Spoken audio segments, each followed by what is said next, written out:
what does a biofeedback even look like? I don't even know what kind of test that is. Is it a stool? Is it blood? Like, how do you get the reading Yeah. or, oh, yeah. We get like your picture so we can have Okay. like an actual aura Mm-hmm. of what's going on in the field and Mm-hmm. we can pick that up. And then we do evox, which is voice recording Oh, cool. because we can figure out, maybe what's missing, what needs more Hmm. strength, what needs to be added, what needs to be taken away. And then just a few other things. So someone will send that to me. We let the machine run like 30 different reports. Hmm. They customize frequencies to send back to the person. And then I always send a link for people if you're interested. And I prefer Mm-hmm. that is that people do a consultation with it because Mm-hmm. then I can go over the reports with the person and kind of pinpoint like some things that I'm looking at Cool. that may be supportive to the person as a naturopath and an energy Mm-hmm. worker. Also, the reports are kind of hard to understand if you don't Yeah. know what you're looking at because it's just like a bunch of colors and maps and like Mm-hmm. things that I look at all the time. So I could be like, oh, that's this and this. And Cool. after you go over a consult, you pretty much have homework. You know what you're supposed to be doing. You know how to clear it. And you won't need a consult every time. Like if you get any Mm-hmm. follow-up scans, you would just keep getting scans if you want. They Cool. recommend like 2 to 3 follow-up scans just to keep entrainment because the Mm-hmm. frequencies will come to the field. They'll pierce through the body, so this radiation changes, which changes that. And then it's kind of like riding a bike. Like, remember those training wheels on the back? Mm-hmm. You don't need those forever, right? But to have something to kind of retrain the field and bring that entrainment, when you're riding, you may go this way or this way a little bit, but then like eventually you find your rhythm and you're like, oh, this is the new me. This is the new Cool. frequency. I'm good with this. I don't need these wheels. I'm good. Thanks a lot. And now I'm going to go make Mm-hmm. money and be with the love of my life and like Mm. have a good fun time and have kids and do whatever your mission is. Yeah. Cool. And you can do those virtually too. Just Yeah. Yeah. okay, I just want to make sure and Yeah. clarify. Cool. Yeah, I'm definitely interested. I love exploring the different modalities and yeah, who knows? I'm like, okay, maybe let's figure out if and what is holding me back, you know? Absolutely. Especially if it's like something that I'm not aware of consciously. I know I really want to expand on this too. Was like looking, I love that you use the language like science behind miracles, or I'd love to expand on the science behind miracles, or how you even begin to speak, or how one begins to speak the language of miracles. Yeah. I mean, there is conscious language, and there is a lot of ownership in creating. We are creatures Mm-hmm. and we create. And some people are creating very Mm, consciously mm-hmm. with strategy and intent and waking up and being on purpose.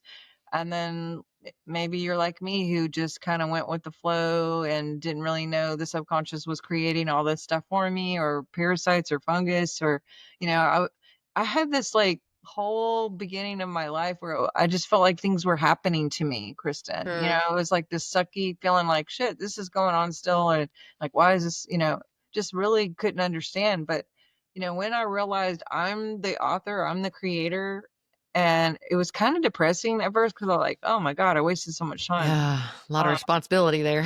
yeah, yeah. But then the other part of me was really excited because I was like, "If I can like drive myself to the ground, like almost to the point of death, Mhm, then what can I do being awake and aware and with intent?" And mhm. just literally reversing some of this stuff. I was like, "Whoa!" And now I get to do it with thousands of people all over the world.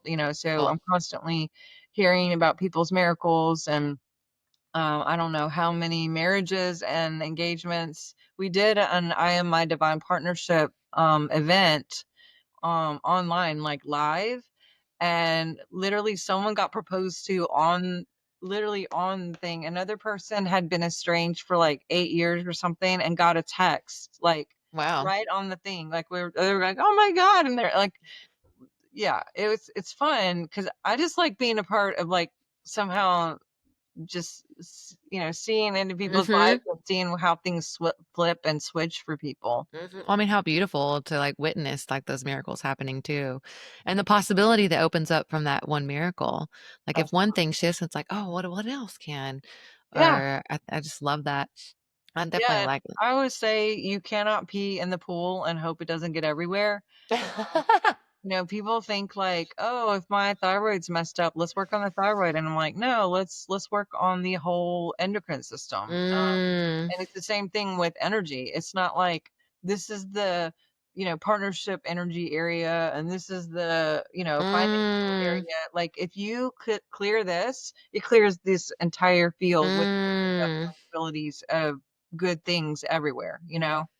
Yeah, that's a good point, like the interconnectedness of it all versus like Because the think about it, hyper-focus. health is wealth. Mhm, mhm, And when totally. we're healthy, we feel good, we put out a new vibe, and people are attracted to that. People are attracted to love. You start collecting new friends, and the more we move into finances and opportunities, then that just goes up higher and higher and higher. I mean, this field is very transferable. So being around certain people is really important. If you have like really negative friends and all that, I'm not a big proponent of like, cancel everybody and stop talking. I really hate that, to be honest, but just know your boundaries and be Mhm, good with your boundaries and, like, hey, if she calls and you're having a moment and you're like, "No, not right now," mhm, sometimes you gotta be in a good spot to deal, but then for sure. I had to and then make a request one time. what's that? I said I had to make a request one time. I'm like, "Hey, I'm sensitive in this area right now. Can we not talk about this Yeah, topic?" yeah, I'm like, I'm here and receptive. I'm here for you, but not in this in this area right now, at least temporarily, and because that's 'cause I'm self-love, sensitive. Yeah. that's self-love, and that's unconditional love, and when Mhm, you put that vibe out for you, then you get more matches to mhm, that, and mhm. that's really good. That's the very thing we're talking about. Good for you. Yeah. Oh, good. Yeah, well, I mean, took me a while to get there. No.